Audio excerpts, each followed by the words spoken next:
पलायन वेग के लिए सूत्र का निर्माण। पलायन वेग के लिए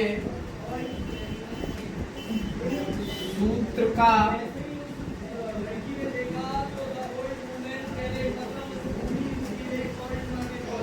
पलायन वेग के लिए सूत्र का निर्माण। अब देखो भाई,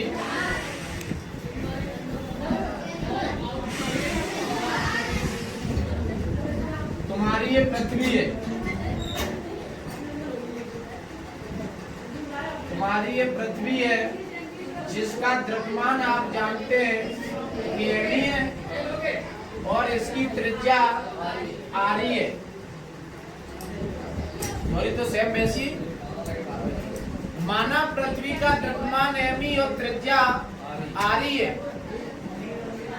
पृथ्वी तल से, यहां से हमने तुम्हें ऊर्जा की परिभाषा बताई कि ऊर्जा मुख्य रूप से दो प्रकार की होती है, गतिज ऊर्जा, स्थितिज ऊर्जा। गतिज ऊर्जा कहाँ होती है कि जब कोई वस्तु धरातल के अनुसार गति करती है। तो पहले वस्तु यहाँ रखी थी तो उसमें कौन सी ऊर्जा होगी?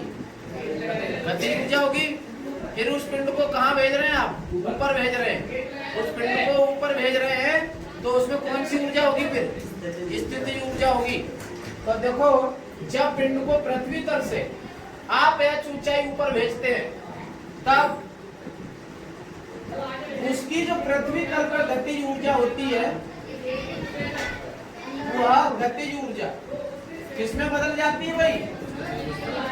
स्थितिज ऊर्जा में बदल जाती है। उसकी गतिज ऊर्जा स्थितिज ऊर्जा में बदल जाती है। समझ रहे हो ना? अब गतिज ऊर्जा, मैंने तुम्हें एक चीज और बताई है कि ऊर्जा कभी नष्ट नहीं होती है, बल्कि क्या होता है, वो एक रूप से दूसरे रूप में परिवर्तित हो जाती है। तो यहाँ पे ये गतिज ऊर्जा थी और जब पिंड को ऊपर फेंका गया तो जिस वेग से फेंका गया था वह वेग था तुम्हारा वीई। तो गतिज ऊर्जा सूत्र क्या होता है? 1/2 स्थितिज ऊर्जा का डेरिवेशन मैं करा चुका हूँ, कराया कि नहीं? स्थितिज ऊर्जा का डेरिवेशन मैंने तुम्हें कराया था कल। उसमें लिखा था U बराबर G_MEM बट्टे RE स्क्वायर।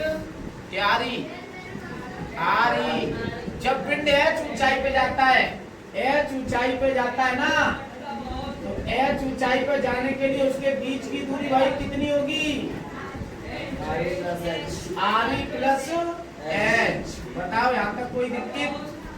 जहाँ m से ये m क्या आ गई जी? कट गई। तो ये तुम्हारा बनेगा BE का वर्ग बराबर 2GME बट्टे RE प्लस h। सही है? फर्क हटाओगे, रूट लगा दोगे, 2GME बट्टे RE प्लस h। पलायन वेग का यह सूत्र होता है जिसको आप आगे बढ़ाना चाहो तो आगे भी बढ़ा लेते हैं। हम जानते हैं छोटी जी और बड़ी जी में संबंध क्या होता है? स्मॉल जी बराबर GME बट्टे RE स्क्वायर होता है कि नहीं?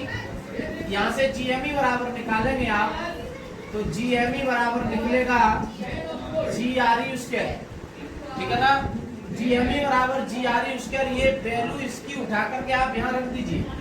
जब उठा करके आप यहाँ रखोगे तो ये निकलेगा 2 GRE का वर्ग बट्टे RE प्लस h। ये भी तुम्हारा पलायन वेग का सूत्र है। ये भी पलायन वेग का सूत्र है। अब यदि पिंड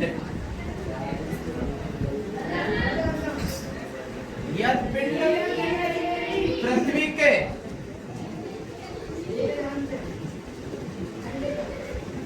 समीप वाली कक्षा में हो, समीप वाली कक्षा में हो तो क्या होता है भाई? H बराबर, समझ में आ गई? H बराबर 0 2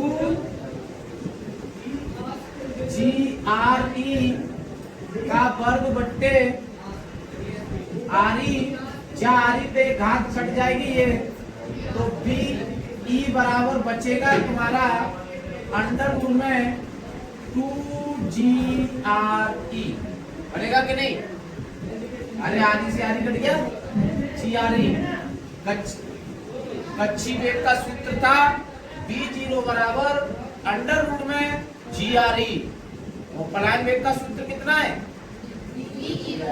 BE बराबर अंडर रूट में 2GRE। अब इसमें 2 का गुणा हो गया अंडर रूट के भीतर, ठीक है ना? इतनी बात समझ में आ गई तो ठीक।